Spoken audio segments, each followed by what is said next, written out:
ये जो जीवन की दशा को सुधारने का समय मिला है, बस इसमें हम सावधान रहें। यदि हम किसी की स्तुति और निंदा परक वाणी बोलेंगे तो द्वैत भाव दृढ़ होता है, कोई दूसरा है, ये जब तक भाव रहेगा तब तक भगवत प्राप्ति में बहुत बड़ा विघ्न है। आंतरिक भाव में बहुत जल्दी अध्यात्म की ऊंचाई पर, भक्ति की भूमिका पर पहुंचने के लिए उपासक को यह सुधार करना अनिवार्य है। किसी की किसी भी तरह चर्चा नहीं होनी चाहिए, अगर हो तो भगवत भाव को पुष्ट करने वाली हो। हम अधिक समय और अधिक भजन व्यर्थ कर देते हैं वाणी के अपराध के द्वारा, जिसे हम महत्व नहीं देते। शारीरिक अपराध तो बहुत ही अज्ञानता की बात है, पर अधिकतर अपराध वाणी से बनते हैं। उपासक को हर समय यह सावधानी रखनी है, बोलना है तो भगवद वार्ता अपने प्रियालाल के विषय में या किसी महाभागवत के सिद्धांत, पावन उपदेश, पावन चरित्रों में, नहीं तो वाणी को मौन रखना है। प्राय हम देखते हैं ये वाणी बड़ी मलिन वृत्ति प्रकट करने वाली, बहुत ही प्रापंचिक प्रवृत्ति से युक्त कर देने वाली चेष्टा करती है। कुछ लेना देना नहीं, बैठे तो कोई ना कोई व्यक्ति हमारे सामने होगा, आंतरिक दृष्टि में कहीं उसके गुण वर्णन कर रहे हैं, कहीं उसके दोष वर्णन कर रहे हैं। आप देखिएगा हृदय में, यह हमारी साधना को बहुत ही मंद और हृदय को मलिन कर देती है वाणी। ताते मौन रहबो उचित है, सिद्धरूदास जी ने कहा है। मौन से बहुत बचाव हो जाता है। संकल्पित मौन मत रहिए, विचार मौन सबको रहना चाहिए। अनावश्यक भाषण बोलना अपराध ही मानो। देखना, जब आपकी वाणी खुले अर्थात वाणी की दशा में हो, तब आप अपनी वाणी को सावधानी पूर्वक निरीक्षण कीजिए, किसकी चर्चा कर रही है। यदि आप सावधान नहीं है तो किसी व्यक्ति की, किसी वस्तु की, किसी स्थान की या तो अनुकूलता जनित गुण चर्चा कर रही होगी या प्रतिकूलता जनित दोष चर्चा कर रही होगी, और इसी से हमारा जो साधन पथ है वो बहुत शिथिल मंद गति हो जाता है, हम जान नहीं पाते। और श्री धाम वृंदावन में तो एक बहुत बड़ी सूक्ष्म बात है। हमें परिक्रमा करते हुए एक संत भगवान मिले थे, तो उन्होंने ऐसे स्वाभाविक कृपा करते हैं। उन्होंने कहा कि बाबा, एक बात ध्यान रखना, अगर यहां लाभ प्राप्त करना है तो किसी के विषय में दोष दर्शन मत करना और किसी के दोषों का वर्णन मत करना, नहीं तो जिन दोषों का आप वर्णन करेंगे वही दोष आप में बहुतायत रूप से हृदय में हो जाएंगे। परिक्रमा में खड़े होकर उन्होंने कहा था। उस बात का अनुभव भी हुआ है। अगर हमने किसी के दोषों का वर्णन किया है तो बहुत हृदय जला है, और ऐसा अनुभव हुआ है कि वो दोष हम में है। इसलिए परमार्थ के उपासक को माया दोष दर्शन कराएगी, इसका काम है। जैसे भक्ति निर्दोष दृष्टि लाती है तो माया दोष दृष्टि लाती है। जहां आपको किसी पर दोष दिखाई दे, तत्काल अंतर में लौटिए। आपकी अंतर्दृष्टि में वो दोष है, इसीलिए आपको बाहर वो दोष दिखाई दे रहा है। यदि अंतर्दृष्टि में आप निर्दोष भगवत भाव में स्थित हैं, तो आपको सारा संसार अपना प्रभु दिखाई देगा, पक्की बात। तो जब हमारे में ही दोष है तो फिर हम वर्णन क्या करें किसी के दोषों का। अपने हृदय को हमें पावन करके प्रियालाल के प्रेम रस से भरना है। किसी पर यदि किसी को दोष दिखाई देता है तो वो दोष अपने में होता है, इसलिए बाहर दोष दिखाई देता है।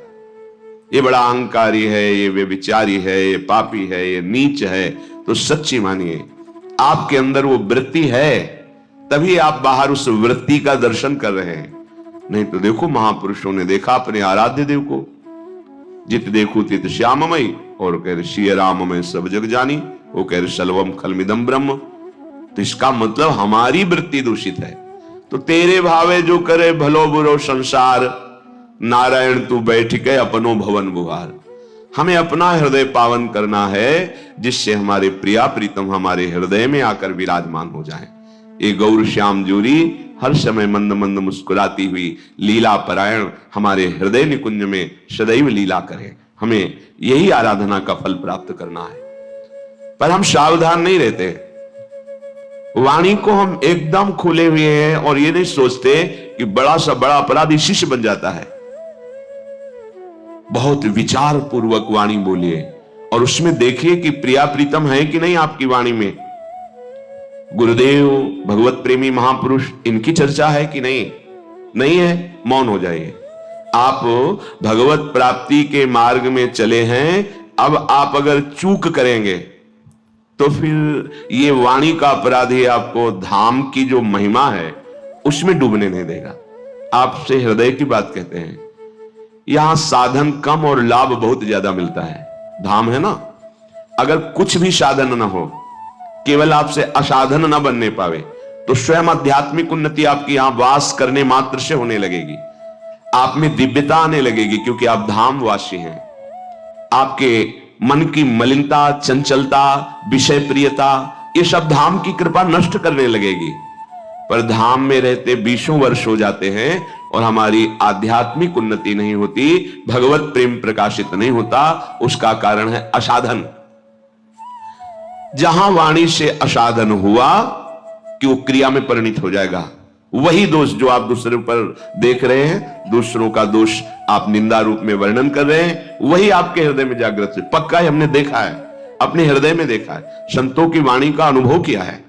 अगर हमसे गलती हो गई तो हमें गलती माननी पड़ी है, प्रणाम करना पड़ा है, बार बार पश्चाताप करना पड़ा कि हमसे त्रुटि हो गई, हमारी दृष्टि ठीक नहीं थी, हमने दोष दर्शन किया, हमें क्षमा करो। आचार्य से, गुरुदेव से, जिसके प्रति दोष दर्शन हुआ उससे। इसलिए सबसे प्रार्थना है, वाणी बहुत संभाल कर बोलिए। आवश्यक है तो बोलिए, नहीं तो भोरी सखी का ये दोहा याद कर लीजिए, ना काहू सो बोलिबो, ना कोई व्यवहार, अपनी कुंवरी किशोरी को जियत निहार निहार। इससे बढ़कर कोई बात नहीं है। ना काहू सो बोलिबो, उदासीन रहो, ना कोई व्यवहार। हमारा परमार्थ और व्यवहार लाडली जो है, हमारा व्यवहार भी उन्हीं से चलता है। हमारी शरीर की आवश्यक सामग्री, हमारे शरीर की व्यवस्था हमारे आराध्य देव के द्वारा होती है, और हमारे परमार्थ की उन्नति, परमार्थ की दृढ़ता आराध्य देव के द्वारा होती है। हमारे व्यवहार और परमार्थ सब कुछ हमारे आराध्य देव युगल सरकार है। बस फिर हमको किसी से व्यवहार जनित वार्ता क्या करनी, परमार्थ जनित वार्ता तो हमें केवल रसिकों के संग से प्राप्त होगी, जहां हमें लाडली जो मिलेंगी। परमार्थ का विविध स्वरूप है, विविध साधनाएं हैं, उनका विविध फल है, वो सब हमें नहीं चाहिए। हमें प्रिया प्रीतम चाहिए, वो मिलेंगे रसिकों की कृपा से।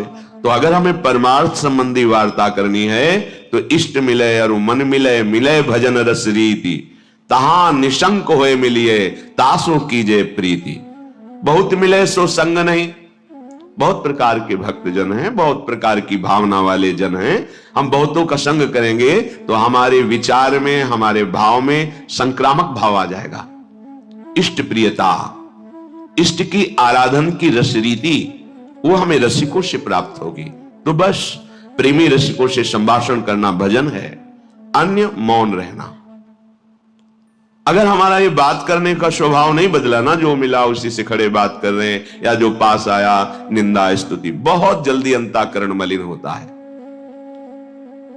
यहां श्रीधाम वृंदावन अपना नशा चढ़ाता है, ऐसा अनुराग बढ़ता है, अनुराग धाम है, पर हमारे हृदय में क्यों नहीं बढ़ रहा है? मानते हैं आप शरीर से ऐसे अपराध नहीं करते होंगे, पर वाणी से करते हैं। वाणी को मौन रखिए, ज्यादा बात करने का स्वभाव छोड़िए, आवश्यक बात कीजिए, नहीं तो नाम जप कीजिए। नाम में लोभ जागृत हो जाए, एक एक नाम आपको बहुत कीमती लगने लगे। ये प्रियालाल से प्रार्थना कीजिए कि आपको प्रियालाल के नाम में प्रीति हो जाए। नाम में प्रीति ना होने के कारण हम ग्राम्य वार्ता, लोक वार्ता, विषय वार्ता, ये सब करते रहते हैं। क्या हम उपासक हैं? यदि हम ग्राम्य वार्ता करते हैं, लोक वार्ता करते हैं, संसारिक राग द्वेष की वार्ता करते हैं, नहीं, हमारे पास समय नहीं है। रूप छके घूमत रहे तन को तनिक न भान। ये हमारा मार्ग है। हमारे हृदय में जलन होनी चाहिए। विरह कमंडल कर लिए बैरागी दो नैन, मांगत दरस मधु करी छके रहत दिन रैन। नेत्र हमारे बैरागी हो गए। अब प्रियालाल की रूप झांकी के सिवा कुछ देखना ही नहीं चाहते। हमारे प्राणों का पोषण जैसे माधुकरी वृत्ति से होता है, तो अब हमारे प्राणों का पोषण प्रियालाल के नाम गुण रूप से होता है। इसे कहते हैं मदगत प्राणा। भगवान कह रहे मत चित्ता मदगत प्राणा बोधयंता परस्परम। मेरे चित्त वाला, मेरे प्राण वाला। अब हमारे प्राणों का पोषण प्रियालाल के यश से होता है। अगर प्रियालाल का यश सुनने को ना मिले, प्रियालाल की बातें सुनने को ना मिले, तो हृदय में पीड़ा होनी चाहिए। बावरो सोदस में फिरे खोजत नेह की बात, कोई प्रेम बात, कोई प्रियालाल की बात, कोई प्रियालाल के महाभागवतों की बात सुना दे। एक एक इंद्रिय हमारी आराध्य देव में लगे, ये आप सावधानी से निरीक्षण करते रहिए। आप ही अपने न्यायाधीश हैं। शास्त्र और सदगुरुदेव की वाणी को सामने रखकर अपने आचरण को जांचिए, अपनी इंद्रियों की चेष्टाओं को जांचिए, अपने मन के संकल्प विकल्प को जांचिए, और जहां त्रुटि हो तो नाम बल लेकर के, भगवत चरणों का बल लेकर के उस त्रुटि को त्यागिए। हम इस जीवन में रमने नहीं आए, जीवन मुक्त होने आए हैं। ये जो हमें अवसर मिला है परम पावन श्रीधाम वृंदावन की भूमि में बैठकर सिद्धांतों की चर्चा, भक्तों की चर्चा, प्रभु की चर्चा, अब हम अपने को मुक्त करने के लिए आए हैं। हर वासना से, हर द्वंद्व से, हर समस्याओं से, जन्म मरण से अब हम मुक्त करने की चेष्टा कर रहे हैं। तो यदि हम व्यवहार करेंगे, प्रपंच की वार्ता करेंगे, तो हम बंध जाएंगे। वो वाणी से ऐसा कर्म बन जाएगा जो हमारे जीवन मुक्तता में बाधा पहुंचा देगा। सोया हुआ अहंकार जग जाएगा। अहंकार जगा तो जन्म मरण पक्का। अहंकार गलित हो गया, बात पक्की, हम जीवन मुक्त हो गए। इसलिए सावधानी पूर्वक निरंतर नाम जप का अभ्यास, लीला गायन और अपने वाणी को मौन का विशेष आश्रय दीजिए। स्वभाव बना लीजिए ना बोलने का। किसी किसी का स्वभाव होता है बस लगे ही रहते बातचीत करने में। ये साधक का स्वभाव ठीक नहीं है। चल रहे हैं हंसते हुए बात कर, नहीं नहीं, बात करना है। पूज्य पंडित गया प्रसाद जी की जीवनी में देखा, अगर परिक्रमा चल रहे हैं, कोई बात कर रहा है तो या तो मौन इशारा कर दिया, यदि संतजन कोई भागवतिक बात कर रहे हैं तो खड़े हो गए वहीं, बात की, फिर परिक्रमा को प्रणाम किया, चल दिया। हमारे एक एक कदम प्रदक्षिणा ही है। हम प्रियालाल को जीवन समर्पित कर दिए हैं, तो हमारा जहां भी चलना है वो परिक्रमा ही है। हम जो भी बोलते हैं वो स्तुति ही है, हम जो भी करते हैं वो पूजा ही है, क्योंकि भगवत समर्पित जीवन के द्वारा जो कर्म होते हैं वो सब योग बन जाते हैं। कर्म नहीं रखकर योग बन जाते हैं। इसलिए हम अपनी बुद्धि को पवित्र रखते हुए ठीक निर्णय करें। ये बुद्धि मलिन हो गई तो ठीक निर्णय नहीं कर रही, इसकी मलिनता का त्याग कीजिए। ना किसी से बात करने की रुचि हो जाए, ना किसी से व्यवहार करने की रुचि, बस समझ लो कि हमारा परमार्थ सुंदर चल रहा है। अब चलो अकेले बैठे किसी से मिलते हैं, ये परमार्थ का स्वरूप नहीं। एकांत बैठना सीखो। कभी तो 1 घंटा तो ऐसा निकालो 24 घंटे में, सेवादि शांत बैठे, मन की दशा को निरीक्षण करो। कहां जा रहा है, क्या प्रियता बची है मन के अंदर से, ये किस भोग की तरफ ज्यादा आकर्षित हो रहा है, और फिर डांट लगाओ उसको, विवेक के द्वारा उसको, विचार के द्वारा उसको समझाओ, समझ जाता है। जब आप उस विचार शून्य होकर मन को छूट दे देते हैं तो संकल्प विकल्प करके भोग क्रियाओं में फंस जाता है। साधक ऐसा नहीं होता। साधक विचार करके मन को समझाता है। जब मन नहीं समझता है तो उसके उपेक्षा कर देता है। जा, तुझे जहां जाना है, राधा राधा राधा, वो कुछ नहीं कर सकता है। ये जीवन मुक्त होने के लिए है। जीवन मुक्तता की तरफ तुम्हारे कदम बढ़ रहे हैं, इसकी पहचान जब आप शांत बैठे तो आपके हृदय में अपने आप प्रियालाल का स्फुरण होना चाहिए। यदि किसी व्यक्ति की झांकी आती है, कोई वस्तु का दृश्य आता है, कोई भोग सामग्री, तो अभी आप उसमें फंसे हैं। यह पहचान है जीवन मुक्तता की तरफ।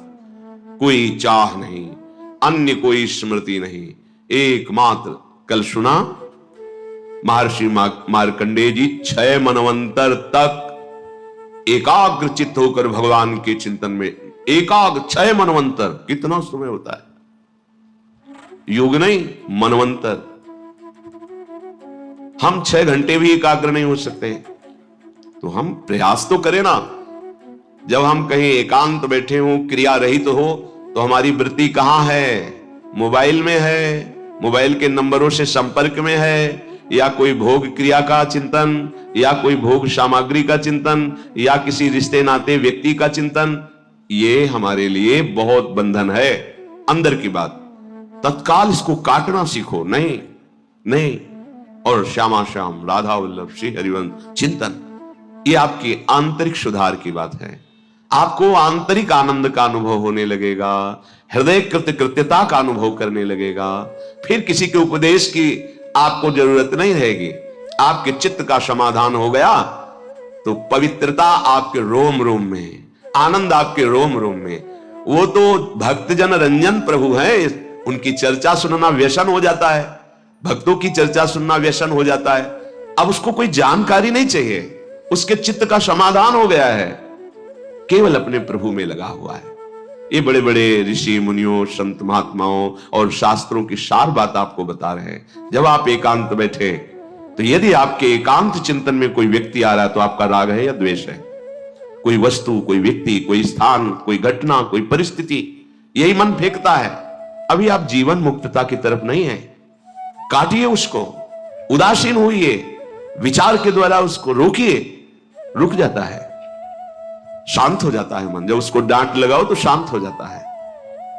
हमारा मन ऐसा निश्चल हो जाए जैसे एकांत में रखा हुआ दीपक, उसकी ज्योति बिना हिले डुले अखंड जलती, ऐसे ही हमारा मन शांत होकर केवल प्रियालाल के नाम में, रूप में डूब रहा है। कैसे उस आनंद का कोई वाणी के द्वारा वर्णन कर सकता है जिसका मन निश्चल होकर प्रभु में लग गया है? कि क्रोध बड़ा है या क्षमा? अगर हमारे साथ कोई दुर्व्यवहार करता है तो मुझे क्रोध से विजय प्राप्त करनी चाहिए या क्षमा से? तो उन्होंने कहा कि दोनों अपनी जगह ठीक है। ना तो सदा क्रोध ही करना चाहिए और ना सदा ही कोमल बने रहना चाहिए। विवेक पूर्वक देखना चाहिए कि इस समय आवश्यकता किसकी है, तेज धारण करने की या शांत होकर सहने की। जो इस विवेक को नहीं धारण करता है वो अपने सतमार्ग को खो देता है। अब आपके गुरु निंदा कोई कर रहा है, इष्ट निंदा कर रहा है, धर्म विरुद्ध आपके साथ व्यवहार कर रहा है, एक बार क्षमा करने का अवसर है। पहली बार जिससे मिले हो और वो गलती कर रहा है तो उससे क्षमा कीजिए। एक बार क्षमा, सावधान, अब दोबारा शब्द नहीं, एक बार क्षमा। अगर दोबारा तो आप में सामर्थ्य हो तो जबान बंद कीजिए, नहीं कान बंद कीजिए और वहां से निकल जाइए।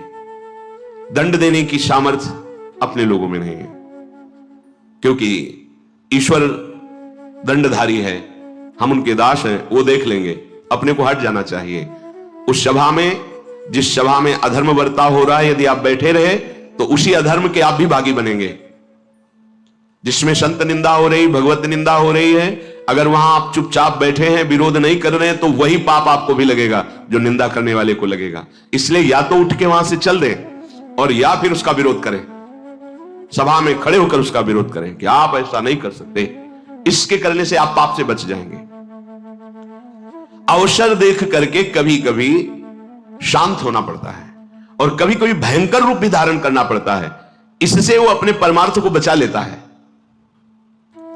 तुम्हें क्षमा का अवसर बताता हूं, जैसा मनीषी पुरुषों ने अनुभव करके सिद्धांत लिखा है। जिसने कभी तुम्हारा एक बार उपकार किया हो जीवन में, बड़े से बड़ा अपराध बन जाए तो उसको एक बार माफ कर दीजिए, क्योंकि उसने उपकार किया। कभी थोड़ा भी तुम्हारा हित किया है और उससे यदि अपराध बन जाए तो पहले के उपकार का स्मरण करके बिना दंड दिए उसे छोड़ देना चाहिए। जाइए आप, इससे तुम्हारा क्षमा बल बढ़ेगा। जिससे अनजान में अपराध हो गया है आपके साथ, उसे पता नहीं था, उसको क्षमा कर दीजिए। क्योंकि सबके लिए सर्वज्ञता सुलभ नहीं है। वो अज्ञानी है, अज्ञान के कारण अपराध बन गया, तो क्षमा कर दीजिए। पर जिसको एक बार क्षमा कर दिया है और फिर वही अपराध तुम्हारे साथ कर रहा है, तो फिर उसके लिए क्षमा शब्द का प्रयोग नहीं, क्योंकि अब वो फिर तुम्हारे लिए बहुत हानिकारक हो जाएगा। उसके अपराध निवारण के लिए फिर कानून व्यवस्था है, धर्म व्यवस्था है। जो जानबूझकर तुम्हारे साथ बार बार अपराध कर रहा हो, उसको अब क्षमा करना ठीक नहीं है, ये शास्त्र आज्ञा करता है।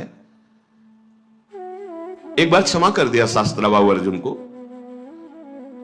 बड़े क्रोध से भगवान परशुराम जी आए जब सुना कि जमदग्नि जी उनके पिता हैं, यहां से आश्रम का विनाश किया उसने और गौ आदि अपहरण करके ले गए। माता विलाप कर रही थी, उनका ऐसे समर्थ की मां विलाप कर रही है, मैं इनका विनाश कर दूं। जमदग्नि जी ने कहा नहीं, पहला अपराध है, क्षमा कर दीजिए, हमारा बल क्षमा है। लेकिन उद्दंडता उनकी इतनी बढ़ गई कि उन्होंने वध कर दिया आकर दोबारा जमदग्नि जी का। फिर भगवान परशुराम ने क्षमा नहीं किया, अपने तेज बल से और फरसे के बल से पूरे वंश का विनाश, काट काट के पहाड़ लगा दिए थे। तो जो उद्दंड है, पाप पे पाप करता जा रहा है, उसके लिए क्षमा शब्द का प्रयोग नहीं है, उसके लिए दंड ही उसके लिए सही औषधि है। प्राणी कोई भी हो, यदि एक बार अपराध करे तो विचार पूर्वक क्षमा कर देना चाहिए। यदि जानबूझकर दोबारा अपराध करता है तो उसे, ये दूसरों के लिए नहीं, अपने लिए भी लागू है। एक बार हमसे गलती हो गई तो प्रभु क्षमा कर देंगे। जानबूझकर गलती करो और सोचो कि भाई नाम या किसी से हम, तो उसको फिर नामापराध के अंतर्गत माना गया है और विशेष दंड का अपराधी। जैसे आपसे अभी तक गलती हो गई, पापाचरण हो गए, गंदे गंदे खाद्य और शब्द, आपने सत्संग सुना और अब लो नशानी अब ना नशई हो और भगवान की शरण में हो गए तो सब माफ हो गया। लेकिन अब नहीं होना चाहिए। अगर फिर होता है तो सब जुड़ जाएगा ब्याज सहित। जो दोबारा बार बार अपराध करता है, उस अपराध के लिए दंड देने से ही उसका सुधार होगा, क्षमा से नहीं। अच्छी तरह जांच पड़ताल कर ले और जब ये सिद्ध हो जाए कि ये अमुक बार बार अपराध कर रहा है, तो उसके क्षमा योग्य बर्ताव नहीं करना चाहिए, क्योंकि उसका सुधार हो जाएगा, उसके अपराध का दंड यदि उससे मिलेगा। कोमल स्वभाव और उग्र स्वभाव, ये दोनों होने चाहिए। अगर कोमल ही स्वभाव एकदम बनाए रखोगे तो फिर धर्म का भी पालन नहीं कर सकते हो। कई बार जैसे कहा है कि आपकी दृष्टि में पावर होना चाहिए। आप देख के मुस्कुरा दिए, आप ऐसे सरल ढंग से देख, कोई भी आपको बात करेगा, छेड़ेगा, परेशान करेगा। अंदर से भगवत चिंतन चल रहा है, सबके प्रति भगवत भाव है, लेकिन आपकी दृष्टि में बचाइए अपनी दृष्टि को, तो आपकी दृष्टि में सामर्थ्य आ जाएगी। ऐसे ही आप जो देखते रहते हैं, आपकी दृष्टि शक्तिहीन होती रहती है। संत अपनी दृष्टि को, तो जितना आप अपनी नेत्रेंद्रिय को फिर आप देखेंगे तो सामने वाले के अंदर जो अपराध वृत्ति भयभीत हो जाएगा। दृष्टि में बहुत तक, सगर के जो 60,000 पुत्र थे, बड़ी मनमानी करके किसी ने घोड़ा बांध दिया था कपिल आश्रम में। भगवान कपिल देव जी तो अपने ध्यान में ही थे, बड़ी उद्दंडता शुरू कर दी आश्रम में। तो केवल देखा ही था, भस्म हो गए।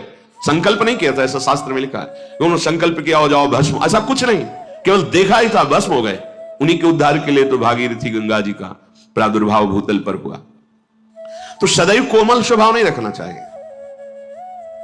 प्राय हमने महापुरुषों में भी देखा है, कभी कोमल बर्ताव तो कभी उग्र स्वरूप। उसे क्या होता है कि उद्दंड मनों पर अपने आप शासन होता है।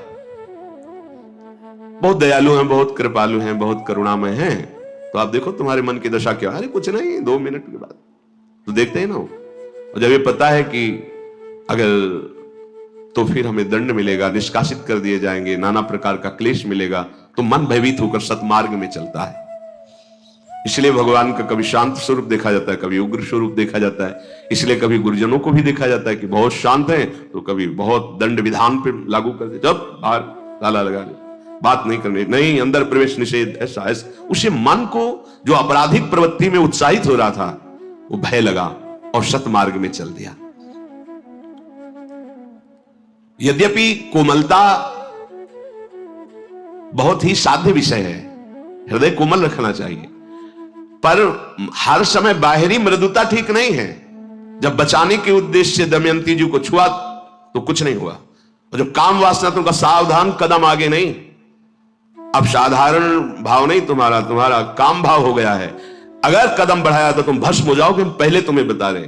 बढ़ाया तो भस्म हो गया। हम अहित नहीं चाहते किसी का, लेकिन कोई हमारे धर्म पर प्रहार करे, कोई हमारी इज्जत पर प्रहार करे, कोई ऐसा, तो ऐसे भी काम नहीं चलता है। बराबर भगवान भी ऐसे नहीं रहे हैं। और ऋषियों की भी देख लीजिए, जहां हुआ तो फिर इसका भी प्रयोग किया है। कहीं तेज की जरूरत होती है, कहीं क्षमा की जरूरत होती है। हर समय क्षमा ही क्षमा नहीं, और हर समय तेज ही तेज नहीं। क्षमा भी बल है और तेज भी बल है, और वही बलवान है जो भजन बल से युक्त है। जितना तुम में नाम है, हाँ देखा है, नाम का प्रभाव देखा है, भजन का बल देखा है। इसलिए देश काल और परिस्थिति का विचार करके कि इस समय हमें तेज का प्रयोग करना है या मृदुता का प्रयोग करना है, दोनों। अब कोई हमारे गुरुजनों पर प्रहार कर रहा है, कोई आक्षेप कर रहा है, कोई गाली दे रहा है, हमारे भगवान है, नहीं भगवान नहीं हो। अब पुष्प से पूजा नहीं होगी तुम्हारी। जिनके लिए प्राण समर्पित, अगर एक भी शब्द, तो ये प्राण हम समर्पित कर सकते हैं, लेकिन एक भी शब्द नहीं सुन सकते। ये तेज भागवती को होगा। सर्वम खलमिदम ब्रह्म की सिद्धि किए हुए महापुरुष की बात कह रहे हैं। एक भैरव सिद्ध करने वाला कपाली तांत्रिक भगवान शंकराचार्य जी के पास आया और कहा, महाराज आपके लिए देह तो मिथ्या है, कहा परम सत्य, तो फिर आपकी गर्दन उतार ले जाए, हमारे सिद्ध काम में आएगी। आप जैसे ब्रह्म ऋषि की अगर परम पवित्र खोपड़ी से जो हम करेंगे तो भैरव सिद्ध हो जाएगा। बोले हाँ, हमें कोई परेशानी, आप उतार सकते हो, पर अभी उतारोगे तो बहुत से शिष्य हैं, बाधा पहुंचा देंगे। प्रातः 4 बजे ब्रह्म मुहूर्त में आना, हम इस पीपल के नीचे ध्यानस्थ होंगे और तुम गर्दन उतार ले जाना। सत्य बोले, कोई ऐसा नहीं कि कोई प्लानिंग, कुछ नहीं, ब्रह्मस्वरूप। जैसे दधीचि ऋषि से देवताओं ने प्रार्थना की कि आपकी अस्त्रियों से जो अस्त्र बनेगा उससे वृत्तासुर मारा जा सकता, अन्यथा नहीं। शांत हो गए, अपने प्राणों को ब्रह्म में स्थित करके छोड़ दिया शरीर को। उनके परम पावन दिव्य तपोमयी अस्थियों से वज्रादि बड़े अस्त्र बने, जो अमोघ अस्त्र कहे गए। तो प्रातः 4 बजे वो कपाली भगवान शंकराचार्य जी की गर्दन उतारने के लिए जब आश्रम में प्रवेश हुआ, तो स्वामी नरसिंहाश्रम जी ब्रह्मबोध सर्वम खलमिदम ब्रह्म, इसकी सिद्धि प्राप्त किए हुए महापुरुष गंगा से हुंकार मारी और दौड़ पड़े, और गुरुदेव के नजदीक नहीं पहुंचा, उठाकर पटक दिया, फाड़ दिया, जैसे नरसिंह भगवान ने हिरण्यकश्यप को फाड़ दिया। हर समय क्षमा की जरूरत नहीं है, हर समय तेज की भी जरूरत नहीं, अत्यंत आवश्यक है। जहां धर्म जा रहा हो वहां प्राण जाना श्रेष्ठ है, धर्म जाना नहीं। जहां हमारे पूज्य आराध्य देव गुरुदेव का कहीं कोई किसी भी तरह से, वहां हमारे प्राण समर्पित होना परम धर्म होगा, ना कि वहां क्षमा। हां, हमें कोई कष्ट दे रहा है, एक बार हम विचार करके प्रथम अपराध को क्षमा से उसे उस अपराध से मुक्त करेंगे। लोक में यदि उद्दंडता करने वाले पापी को क्षमा ही करते रहा जाए तो बहुत लोगों को भय प्रदान करेगा। इसलिए कानून बना है, उस कानून को समर्पित करें, क्योंकि जो दुष्ट स्वभाव वाले जन होते हैं ये भय के द्वारा ही ठीक होते हैं, क्षमा के द्वारा नहीं ठीक होते। कोई ऐसी बिरली घटनाएं होती हैं जो क्षमा से उनका परिवर्तन हो गया कि मैंने अपराध किया, इन्होंने क्षमा किया, उसका हृदय परिवर्तन हो गया। तो इसलिए महाराज आप सदैव क्षमा का ही आश्रय न ले। युधिष्ठिर से कहा कि आप सदैव क्षमा का ही आश्रय न ले। क्रोध, अगर इसको आप बार बार ही उत्तेजना में लाते रहेंगे तो ये क्रोध आपकी उन्नति को नष्ट कर देगा। दोनों बातें देखना है। ये जान लीजिए कि लोक और परलोक दोनों का नाशक क्रोध है। क्रोध जीतने से उन्नति होती है, क्रोध के वशीभूत होने से अवनति होती है। जो जितना क्रोध को अपने काबू में कर लेता है वो उतना ही परमार्थ पथ में आगे बढ़ जाता है। जगत में जो छोटी छोटी बातों में क्रोध करने लगते हैं उनका पतन हो जाता है। इसलिए उपासक को चाहिए कि सर्वनाशक इस क्रोध को पीना सीखे। जब गुस्सा आवे पीना सीखे। पीछे वर्णन कर चुके हैं। देखो, तेज और क्रोध में अंतर होता है। क्रोध होता है कामना के बाद और तेज होता है धर्म संबंध से। जब कोई धर्म का नाश कर रहा हो, जब कोई आराध्य देव, इष्ट देव, गुरुदेव आदि की बात हो, तो उस समय एक भागवतिक तेज होता है। और जब हमारी किसी वासना पर प्रहार होता है, हमारी इच्छा पर, फिर जो क्रोध होता है उसे पीना सीखना चाहिए। क्रोधी मनुष्य अधिकतर पाप में लग जाता है। अपने माता पिता को पीटते हैं, देखा है, ऐसा देखा है। क्रोध के वशीभूत होकर पूज्य जनों का अपमान करते हैं, क्रोध के वशीभूत होकर के जिनकी स्तुति करना चाहिए उनकी निंदा करते हैं, गाली देते हैं। क्रोधी मनुष्य समझ नहीं पाता कि क्रोध के लिए कार्य अकार्य का क्या निर्णय किया गया है। नहीं, बस क्रोध आया तो स्मृति का अपहरण कर लेता है। कामा संजायते क्रोधा, क्रोधा स्मृति विभ्रमा। क्रोध अगर अपनी चरम सीमा पे आ जाए तो अवध्य पुरुष की भी वो हत्या कर देता है। जिसकी पूजा में हमें तत्पर होना चाहिए उसका वो वध कर देता है। क्रोध अगर और बढ़ जाए तो अपने आप को भी आत्महत्या कर सकता है और यमलोक का अतिथि बनकर बहुत दुर्गति को प्राप्त होता है। क्रोध,